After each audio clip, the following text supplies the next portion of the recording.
bagaimana urgensi pengertian dan juga urgensi tentang hukum Islam. Tapi sebelum kita masuk ke mata kuliah ini, kira-kira apa yang terbesit di benak kalian terkait dengan hukum Islam? Silahkan. Ruang lingkup. Selain ruang lingkup hukum Islam apa lagi? Urgensi. Selain urgensi apa lagi? Sejarah. Kamu tahu sejarahnya tentang hukum Islam? Belum. Baik. Apalagi yang terbenak di kalian? Apa hukumannya atau jenis hukumannya apa? Mungkin kalian mengetahuinya? Belum ya? Oke. Baik. Karena itu kita akan belajar tentang hukum Islam. Perkenalkan, nama saya Ahmad Faisal Adha, dosen di Fakultas Hukum Islam, akan menerangkan tentang mata kuliah ini. Tapi sebelumnya, karena ini pertemuan pertama, kita akan membahas terkait dengan kontrak perkuliahan terlebih dahulu ya. Baik. Untuk kontrak perkuliahan kita ada 16 pertemuan ya. Dan kemudian dari 16 pertemuan itu seyogianya kita hanya bertemu 14 kali. Yang satu pertemuan itu UTS dan satu pertemuan lagi adalah UAS ya. Jadi ujian tengah semester dan ujian akhir semester. Kemudian kita sepakati nih, kira-kira kalian mau kelamnya berapa menit? 15 menit. Selain 15 menit, ada yang mau mengajukan? 20 menit. 20 menit. Terlalu lama kalau begitu, pemberian materi sudah lama. Jadi takutnya tertinggal. Kita sepakati kalau 10 menit gimana? 15 ya. Oke, karena ini namanya juga kontrak perkuliahan, kita sepakati bersama, maka kita akan ubah nanti menjadi 15 menit. Baik, untuk penilaian di mata kuliah ini kita akan menilai dari beberapa aspek ya. Ada namanya tugas terstruktur, yaitu dari tugas individu dan tugas kelompok, dan kemudian juga dari kehadiran, dan juga dari ujian tengah semester dan akhir semester. Tugas kita lihat tugas individu di sini 20%. Nanti akan saya tugaskan ya bikin atau analisis hukum terkait hukum Islam. Ya. Kemudian tugas kelompok nanti akan saya tugaskan untuk berkaitan dengan kelompok yang membahas materi-materi tertentu yang akan saya bagikan. Dan kemudian untuk kehadiran ya minimal ada 80% ya. Itu juga menjadi pokok penilaian, ada 10% di situ, 10% nilai. Jadi kalau kalian misal hadir hanya 80%, berarti nilainya 12 kali berapa, nanti bukan 10% dari keseluruhan nilai yang akan kalian dapatkan di mata kuliah ini ya. Kemudian juga di mata kuliah ini pada UTS-nya 20% dan UAS-nya 30%. Ada mau mengajukan banding? Silakan. Atau sudah cukup? Sudah cukup ya? Oke, jadi kita akan seperti ini ya. Cuma tadi di sini kontrak perkuliahannya adalah maksimum telat 10 menit. Baik. Mata kuliah hukum Islam ini adalah mata kuliah utama sebenarnya karena kita ada di Fakultas Hukum Unisba. Ya.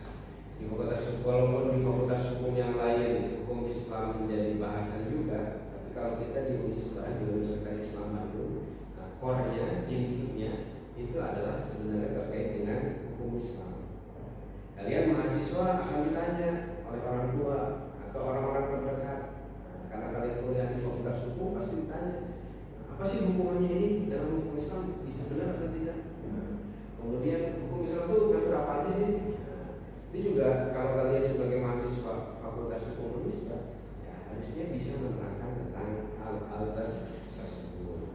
Selain itu juga mata kuliah hukum Islam ini kita ketahui bahwasanya hukum Islam itu hukum yang berlaku di Indonesia ini ada 3 yang berlaku. Ada hukum adat, ya, ada hukum barat, dan juga ada satu lagi hukum Islam. Nah, masih 3 hukum ini bersifatnya berlaku seluruhnya. Maka ya seyogianya mahasiswa Fakultas Hukum, apalagi yang ada di Unisba, mengetahui tentang hukum Islam. Oke. Baik. Kita langsung saja ke materi pertama ya. Sebelum kita masuk kenapa latar belakang masuk ke Fakultas Hukum ya, hukum Islam ini masuk ke Fakultas Hukum, kita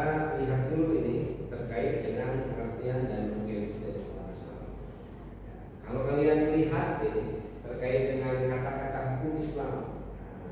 Kalau hukum itu apa sih? Kalian udah belajar kan? Apa itu hukum? Aturan. Oke. Kalau Islam? Agama. Kristen? Agama. Apa bedanya Islam dan Kristen? Keyakinan. Maka pengertiannya harus lebih spesifik. Kalau hukum aturan semua orang paham aturan. Kalau Islam ini bagaimana? Ada yang tahu? Islam ini adalah agama yang diturunkan kepada Nabi Muhammad Sallallahu Alaihi Wasallam. Utusannya adalah Nabi Muhammad. Tuhannya siapa? Allah Subhanahu Wa Taala. Kitabnya adalah Al-Quran. Jadi hukum Islam itu adalah aturan-aturan yang mengatur agama yang diturunkan kepada Nabi Muhammad, yang Tuhannya adalah Allah dan kitabnya atau pedomannya adalah Al-Quran. Di hukum Islam berkaitan bagi orang-orang yang memeluk yang memeluk agama Islam. Ada satu teori disebutkan bahwasanya seseorang kalau dia sudah bersyahadat, maka hukum Islam melekat kepadanya. Kalau kita bahasa anak SD-nya ada rukun iman dan rukun Islam. Rukun Islam apa aja sih? Membaca 2 kalimat syahadat, kemudian sholat, zakat, kemudian puasa, kemudian 5 rukun Islam. Maka disebut Islam apabila melaksanakan 5 hal itu. Menyebutkan kalimat syahadat, kemudian melaksanakan sholat, kemudian melaksanakan zakat, kemudian melaksanakan puasa di bulan Ramadan, dan bagi yang mampu untuk melaksanakan ibadah haji. Selain itu juga sebenarnya ada yang berkaitan dengan hukum yang lainnya. Antara hukum dia dengan Allah, antara hukum dia dengan Nabi, ada hukum dia dengan sesama manusia. Itu ada hubungan-hubungan yang sudah diatur oleh Nabi Muhammad SAW. Dan ini yang kompleksitas daripada hukum Islam ini. Jadi bukan hanya hukum yang mengatur perdata, bukan hanya hukum yang mengatur tentang pidana, bukan juga hukum yang mengatur hanya terkait dengan hubungan internasional, tapi hukum Islam ini mencakup keseluruhan ya, daripada apa yang dipelajari di fakultas.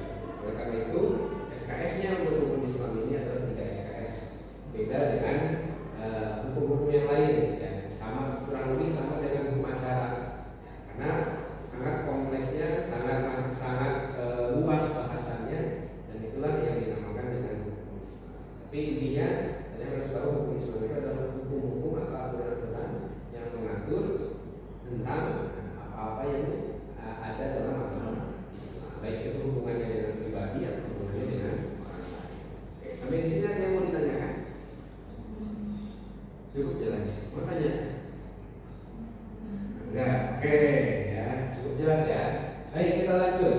Jadi itu ada pengertian ya terkait dengan pengertian. Adapun urgensinya, urgensi hukum Islam ini sangat urgen karena seseorang Muslim kalau dia percaya dengan Allah Subhanahu Wa Taala, dia percaya juga adanya surga dan neraka.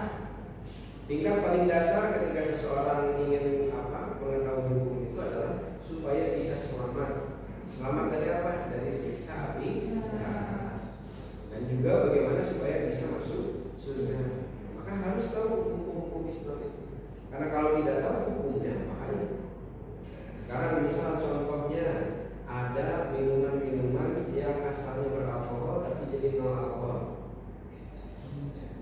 Contohnya misalnya kita sebut salah satu bir apa ya? Bir bintang gitu ya.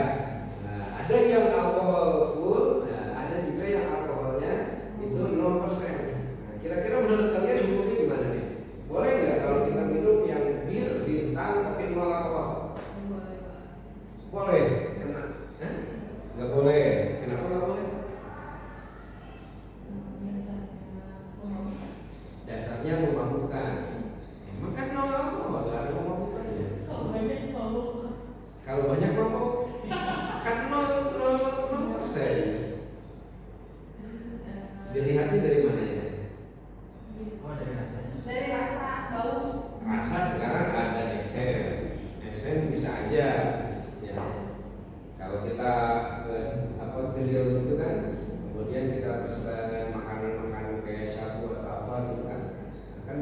pasti kayak apa itu minuman yang Korea soju ya, tapi disuruh sojunya halal gitu ya. Sojunya halal, nah itu kira-kira boleh nggak? Soju tapi halal gitu. Saya juga bingung ini sih soju tapi halal. Contoh lain mungkin agak sulit. Kemarin kita sebut salah satu merek namanya mie gacoan. Mie gacoan ini pernah mengajukan sertifikasi halal ke MUI. Tapi apa yang terjadi? Ditolak. Karena apa? Karena nama menunya itu kontroversial. Nama menunya apa? Mie setan, mie iblis, ya level berapa? Ya. Es genderuwo. Kira-kira bisa tidak setan dihalalkan? Gitu? Nah, tidak bisa. Maka ada alasan kenapa MUI tidak menghalalkan itu, karena ada nama-nama yang mungkar bahasa Islam. Maka setelah dia ganti ya menjadi mie mie gacoan 1, level 1, level 2 itu baru diperkenankan mendapatkan sertifikasi halal. Jadi halal itu ya, itu hukum Islam ya, berkaitan ada 5 hukum sebenarnya: wajib, sunnah, kemudian mubah, makruh, dan juga haram. Ini urgensinya. Tahu 5 hal ini, hukum Islam ini, maka kita selamat dunia, selamat akhirat. Nah, tadi terkait dengan kehalalan, ternyata kehalalan bukan hanya dari segi zatnya, tapi kehalalan juga berasalkan dari segi namanya untuk saat ini. Masa setan halal, ya, masa iblis halal. Karena itu pentingnya urgensi mempelajari hukum Islam supaya kita bisa memilah dan memilih. Apalagi kita di Fakultas Hukum, nanti proyeksinya kalian ke depan itu menjadi asisten di bidang hukum dulu ya, sebelum jadi calon penegak hukum. Ya, kalau misalnya lulus dari sini ada ASN dibuka, kalian bisa jadi calon hakim atau calon jaksa. Kalau misalnya belum ada kesempatan, kalian bisa jadi advokat. Kalau belum juga ada kesempatan, kalian bisa untuk membantu orang-orang dalam legal drafting, ya, membantu orang-orang untuk mengajukan formulir-formulir hukum. Ya, misal kayak mau bikin hak cipta, misal kalau kalian ingin bikin surat menyelesaikan surat KTP atau surat KK itu kalian juga salah satunya bisa seperti itu. Selain itu bisa juga kalian untuk berwirausaha, karena di Fakultas Hukum ini salah satu capaiannya adalah kalian menjadi wirausaha. Oke, di bidang hukum dong ya. Tapi bukan berarti jual beli pasar, bukan ya. itu wirausaha yang diharapkan, gitu ya. Bukan jual beli pasar ya, tapi adalah wirausaha yang betul-betul berkaitan dengan bagian. Bisa dipahami ya? Nah, jadi pengertian kita sudah bahas, urgensi sudah bahas. Jadi sekali lagi pengertian hukum Islam ada yang bisa menyebutkan? Boleh? Jadi hukum Islam itu peraturan yang berasal dari sebuah keyakinan yang diturunkan kepada Nabi Muhammad SAW dengan Tuhannya Allah SWT dan kitabnya Al-Quran. Oke, jadi sangat penting. Jadi urgensi hukum Islam itu diturunkan oleh Tuhan, tujuannya untuk kebaikan manusia. Oke, khususnya topik kita ya di pertemuan pertama ini adalah latar belakang hukum Islam di Fakultas Hukum ya, di Fakultas Hukum. Ini apa saja? Ya, ada beberapa latar belakang ya. Kita ada di hukum Islam ini masuk di Fakultas Hukum. Yang pertama dari segi sejarah. Unisba ini adalah universitas yang didirikan oleh para penggerak ya, penggerak di bidang politik. Di bidang politik itu kurang sukses, akhirnya mendirikan universitas. Tapi otomatis karena sekarang ini kita adalah negara hukum, otomatis butuh orang-orang untuk bisa membuat hukum. Nah, maka bukan hanya asal hukum yang dibuat, tapi hukum-hukum yang mengandung nilai-nilai Islam. Jadi kalau kita lihat dari sejarahnya, maka penting sekali adanya mata kuliah hukum Islam ini di Fakultas Hukum.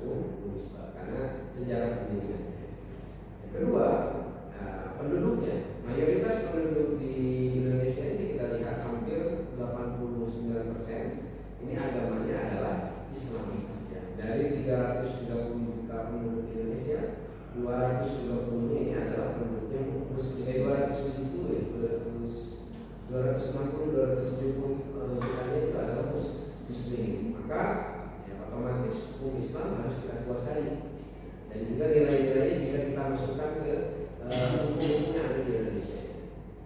Kemudian kalau dari segi yuridis, dari segi hukumnya, otomatis karena tadi kita bahas sedikit bahwasanya hukum Islam itu hukum Islam itu adalah hukum yang berlaku, yang salah satunya di Indonesia, maka otomatis kita harus mengetahuinya. Tadi ada 3 hukum yang berlaku, apa aja itu? Pembarat, hukum Islam. Nah, ini 3 hukum ini yang berlaku di Indonesia. Kenapa kok ada? Ya karena di hukum orang sebelum masuknya Islam, ya, orang-orang di Indonesia itu sudah berpulau-pulau. Nah, berpulau-pulau ini mereka punya kampung-kampung. Nah, kampung-kampung ini sudah punya hukumnya sendiri, hukum yang hidup di antara masyarakat. Nah, itulah disebut dengan hukum adat. Kemudian ada hukum Islam. Setelah kampung-kampung itu berdiri, kemudian ada kerajaan-kerajaan. Nah, rajanya masuk Islam, ya, datang pedagang dari India, datang pedagang dari Arab, datang pedagang dari tempat lain, dan akhirnya masuk ke Indonesia. Kemudian bukan hanya membawa barang dagangan, tapi membawa agamanya. Nah, agamanya akhirnya orang-orang mudah masuk ke Islam. Salah satunya kenapa orang Nusantara mudah masuk Islam adalah di Islam itu tidak ada tingkatan manusia, ya. Atau kalau kita kenal di agama Hindu, ya, atau Buddha, itu ada namanya tingkatan sudra, ya, ada kasta, ya, ada Brahma, ada sebagainya. Nah, itu mengkategorikan manusia, mana manusia yang tinggi, mana manusia yang rendah. Nah, kalau di Islam tidak ada, semuanya sama di hadapan Allah Subhanahu wa Ta'ala. Yang membedakan hanyalah ketakwaannya. Dan ketakwaan tidak bisa dinilai oleh seseorang. Ketakwaan hanya bisa dinilai oleh Allah. Nah, maka oleh karena itu orang-orang Nusantara ini mudah menerima Islam, sehingga otomatis banyak orang-orang berbondong-bondong masuk Islam. Beda dengan agama-agama yang lainnya. Adapun hukum barat di Indonesia ini, ya, sejarahnya kita ketahui, dan namanya juga oleh pedagang. Ya, dulu namanya fidusi. Company, kalau orang tua kita nyebutnya dulu adalah company. Company itu adalah pedagang-pedagang dari Belanda. Mereka mencari rempah-rempah. Tapi mereka bukan hanya mencari rempah-rempah, karena melihat ada kesempatan, ya, akhirnya apa? Mereka juga ingin berkuasa secara politik. Karena kalau berkuasa secara politik, maka otomatis sumber dayanya juga mudah untuk didapatkan. Seperti teh, ya, kemudian kapol, kemudian cengkeh, yang tidak ada di Eropa.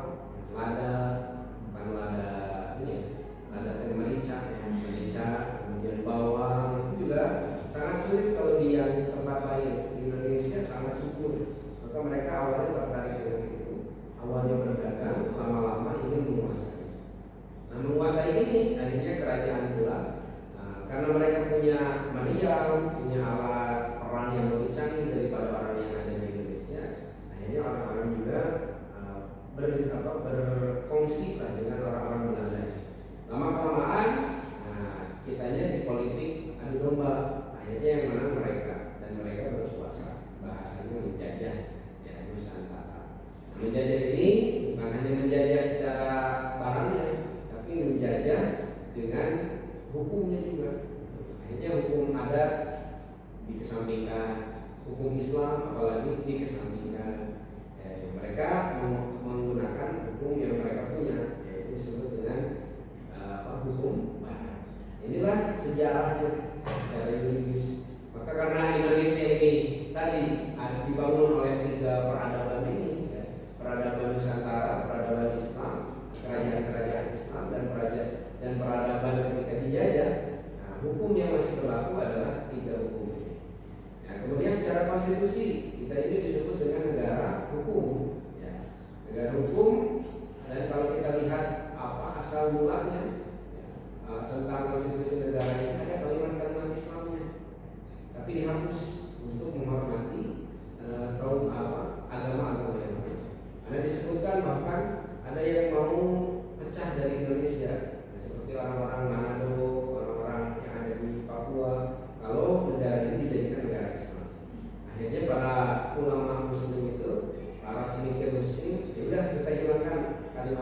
tentang Islamnya, tapi berlaku secara umum. Nah inilah, jadi secara konstitusinya sebenarnya banyak pemikir Muslim di situ, tapi mereka toleran, ya, mereka bisa mengakomodir keinginan seluruhnya agar supaya timbul menjadi negara kesatuan Republik Indonesia. Secara ilmu pengetahuan juga, ya, kita mainstreamnya di dunia ini selain hukum Barat, ya ada hukum Islam karena agama terbesar kedua di dunia adalah agama Islam. Agama terbesar pertama adalah agama Kristen, ya, jadi agama Kristen. Inilah yang menjadi perbedaan, ya, antara tiga hal tersebut. Maka tiga hal ini, ya, dari ilmu pengetahuan hukum inilah yang selalu diperdebatkan dan menjadi terus berkembang. Dan sampai sekarang juga di Indonesia kita lihat hukum-hukum walaupun tidak disebutkan hukum Islamnya, tapi nilai-nilainya ada. Kan setahu saya Aceh itu masih sistem hukum Islamnya. Ya. Nah, kenapa daerah-daerah lain itu enggak sama itu? Nah, Daerah-daerah yang lain tidak sama. yang kayak di Aceh itu Melakukan syariat Islam. menerapkan hukum Islam. Sedangkan di daerah lain di Indonesia tidak menerapkan syariat Islam, ya. Ya, oke. Terkait dengan Aceh ini, memang pas perjanjiannya pada Soekarno itu punya perjanjian khusus. Kalau Aceh tidak diizinkan untuk menggunakan syariat Islam, maka Aceh akan berpisah dari Indonesia. Gimana? Kalau di negara ini kita pakai nasional. Ya.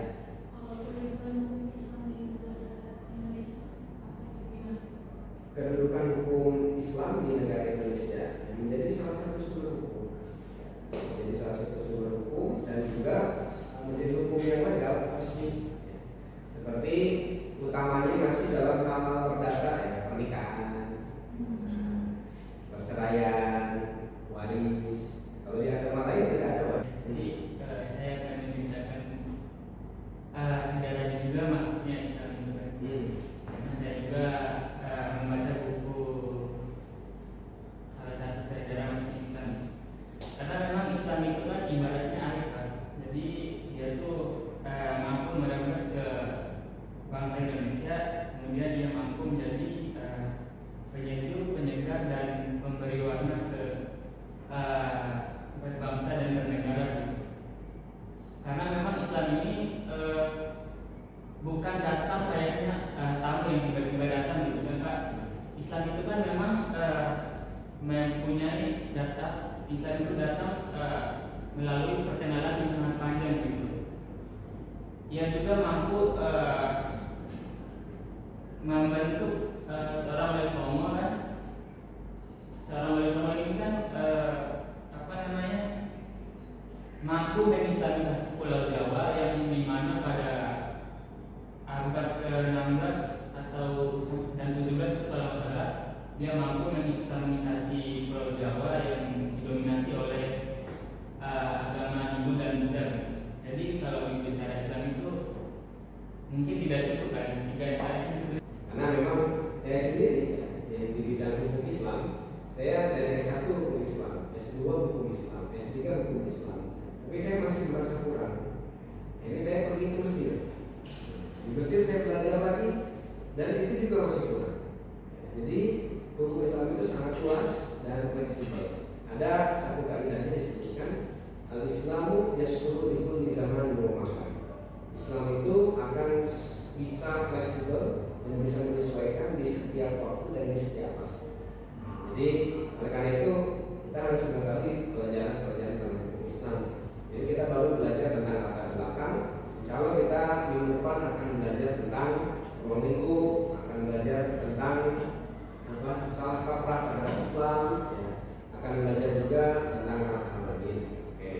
Sebelum kita tutup, ya silakan Anda kerjakan tes berikut ini. Ya silakan ditulis dan kemudian nanti dikumpulkan.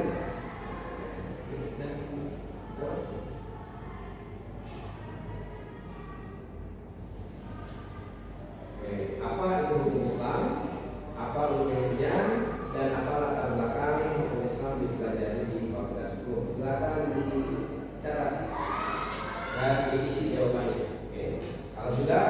silakan angkat tangan dan menyebutkan jawaban.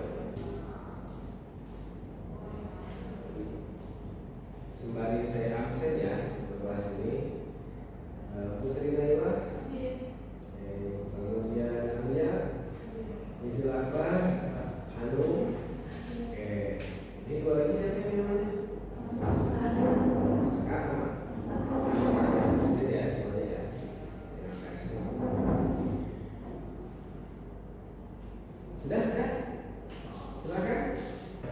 Apa itu hukum Islam? Silakan. Hukum Islam adalah hukum yang mempelajari tentang agama Islam, bagaimana peraturannya di dalam Al-Quran. Oke, bisa. Terima kasih. Yang lain? Mau menjawab? Silakan. Berprinsip hukum Islam bahwa itu lembaga hukum karena pada hakikatnya adalah untuk kebaikan manusia. Kemudian hukum itu mengerti dan dilaksanakan maka yang terjadi adalah keselamatan manusia dan Oke. Kemudian bisa disebutkan latar belakang hukum Islam dipelajari di fakultas hukum apa saja, tapi poin-poin saja. Dari sejarah apa saja? Sejarah.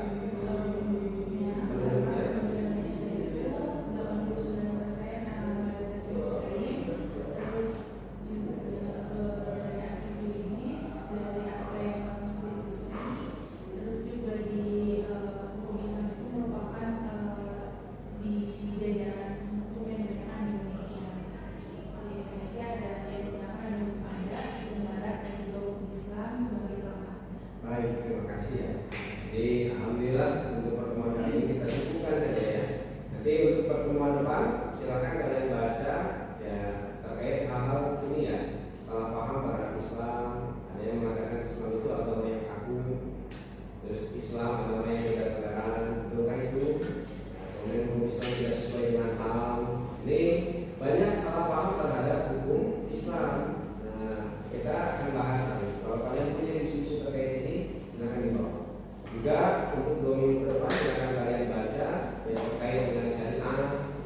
Kadang-kadang bingung kalau di Inggris hukum Islam itu disebutnya dengan syariah. Syariah itu apa sih? Padahal syariah itu ya hukum Islam. Kemudian fikih itu apa? Fikih yang berkaitan dengan apa? Siasat itu apa? Ini banyak disebutnya. Maka kita bahas tentang konsep syariah, fikih dan siasat di 2 pertemuan ke depan. Jadi mohon disiapkan bukunya.